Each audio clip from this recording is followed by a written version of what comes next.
Hey everyone, welcome to the Halloween edition of the Star Trek Guy. So I decided to wear my uniform to work because we were able to wear costumes, and apparently there was a contest and I didn't even know anything about it. I didn't even know if I was going to wear this, but I decided to wear it.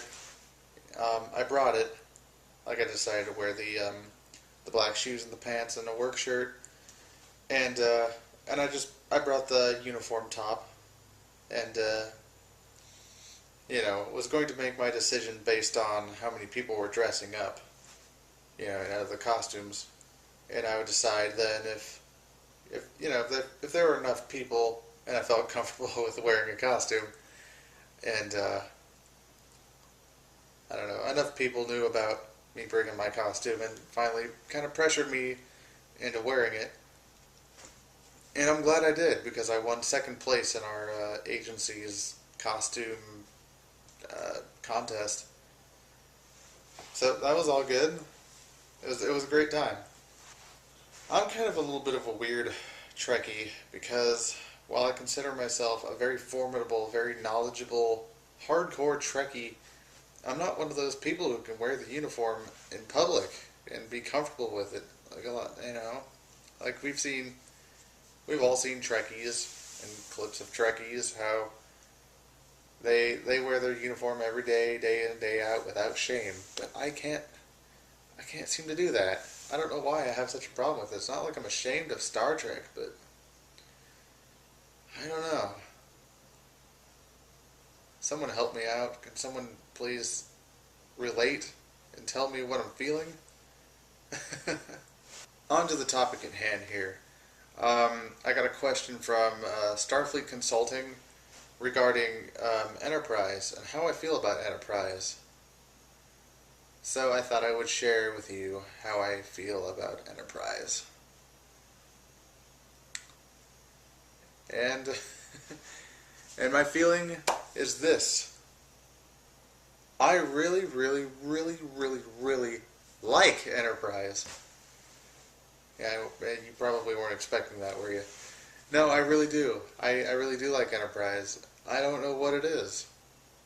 I know there are some continuity errors, but I'm okay with them. I'm really fine.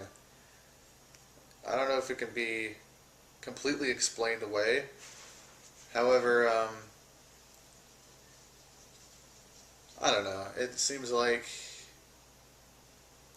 it can vaguely be explained away. Take motion picture when they had the slots of the pictures of the Enterprise in the recreation room. There were only 4 or 5 slots, and obviously there have been many ships called Enterprise throughout our history and maybe even their history. So you got to figure a lot of Enterprises were omitted from those pictures. So I think it's logical to assume that the NX-01 was one of the ones omitted. Another thing was in Relics when Scotty wanted to see the bridge of the Enterprise, and the computer says there are 5 known ships. Well, I think it's only... Well, I mean, all of those other Enterprises had bridges. So how did the computer know it was talking about Enterprises since the Federation Charter? In any case, it seemed to know, because if it was going to include the NX-01, it would also have to include, well, the the very first rocket ship, or any of the other bridges, the aircraft carrier, the schooner. Yeah. The only serious continuity issue I have with Enterprise was the Borg episode, and the only part of the Borg episode I have a problem with is Lieutenant Reed adapting the phase pistols to be able to hurt the Borg. And when those Borg have already been adapted to, they've already adapted to 24th century phasers. Yeah, phase pistols should not have been able to do crap to the Borg. So that's about the only thing. Even Dr. Phlox's kind of cure for the Borg assimilation wasn't necessarily a cure. I mean, it would. I mean, it almost killed him, or it could have killed him. And also I don't know. There was something funky with those nanoprobes. They didn't assert themselves immediately like most Borg nanoprobes do. So I think, you can also maybe say the procedure used only works on denobulins. Something about denobulin physiology that procedure only works for them, and it would actually kill nearly anything else. A long time ago, I used to post on the Star Trek message boards, and there's something someone said that kind of stuck, and it went. I don't know. It went. It said he said something like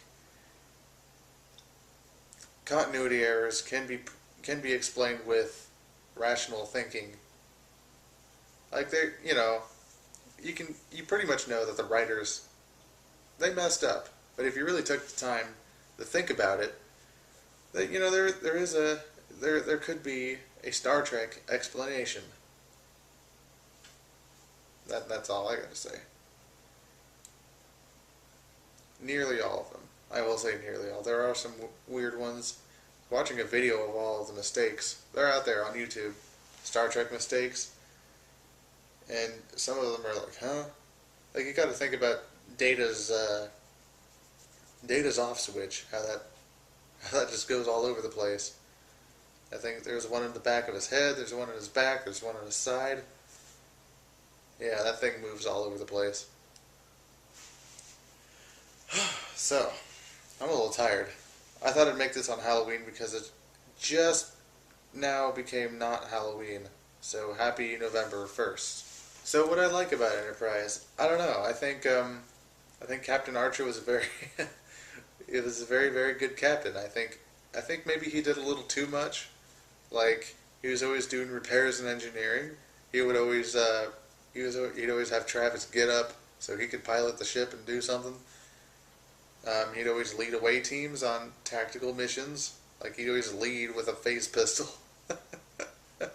So I think Archer did a little too much, but I think he was still a pretty awesome captain. I mean, he was no Picard, but he got the job done. He went and saw it through. I think he was very good.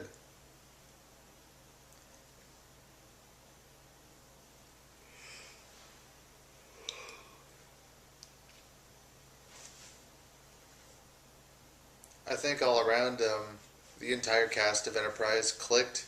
It was one of those things where it worked, and I think pretty much all Star Trek series have done that. They've had a balance of characters where everything just worked perfectly.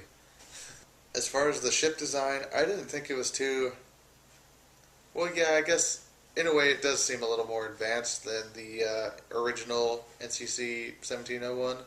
However, you gotta figure that our technology looks more sophisticated, more advanced than the NCC 1701.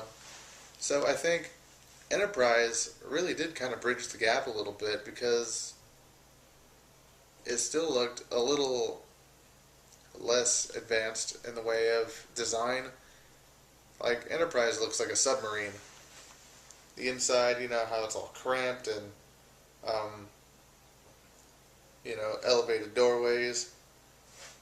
It still, I think, how you had to push a button to open a door. They didn't just open for you. Little things, I think, made a big difference. Now this may come as a shock, but I actually like Enterprise a lot more than Star Trek 2009. Enterprise at least had episodes where it focused on morals and ethics, a lot like the original series. Whereas Star Trek 2009, well, help me out. I need help. I want legitimate help. I'm not just going to say Star Trek 2009 had no moral because I need help. I legitimately want to know if you know of a moral that Star Trek 2009 had. I would like to know what it is. But I'm not just saying, I dare you to find it. No, tell me. Because I feel like there's no moral, but I don't want to claim that that's right. And if I'm wrong, let me know that I'm wrong. I'm keeping an open mind here. This is my way of letting you know I'm keeping an open mind, and I would like you to legitimately tell me if there is a moral. Because I feel like there is no moral, and that really takes a lot away from what Star Trek really is, if you take away that element.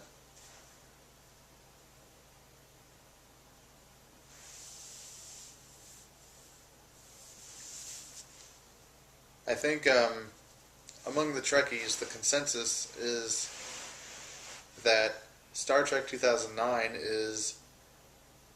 it's a good action movie, and it's a good, I mean, it's a pretty good movie to watch, but it's not a good Star Trek movie. And that's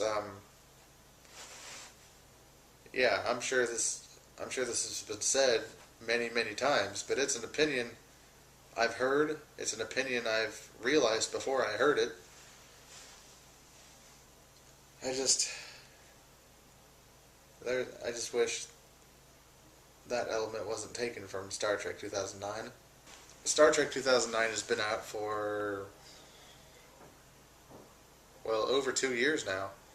If you watched it opening night, it's been in the head circulating for over 2 years, and I'm still having a hard time accepting it.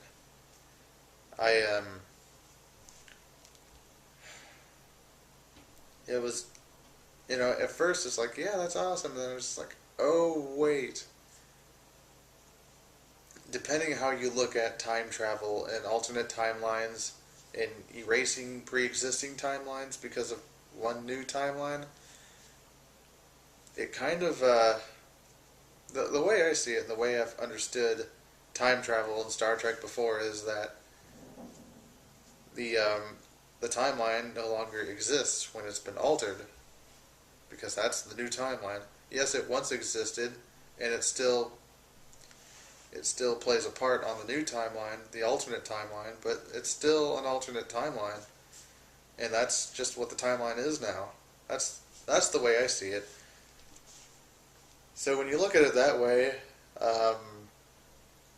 all the Star Trek we've watched, say for Enterprise, but all the original series, Next Generation, Deep Space Nine, Voyager, never happened. At least not the way that we've seen it happen, and that's a little weird. That, like, when you go back and watch those episodes, it's like, well, this will unhappen.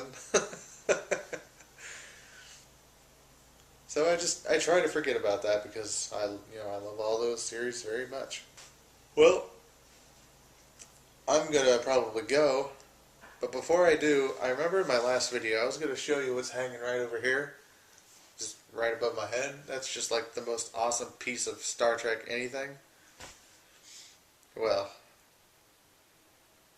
I don't know if it's the best, but it's like my favorite piece of Star Trek thing that I own. It's just hanging right over here.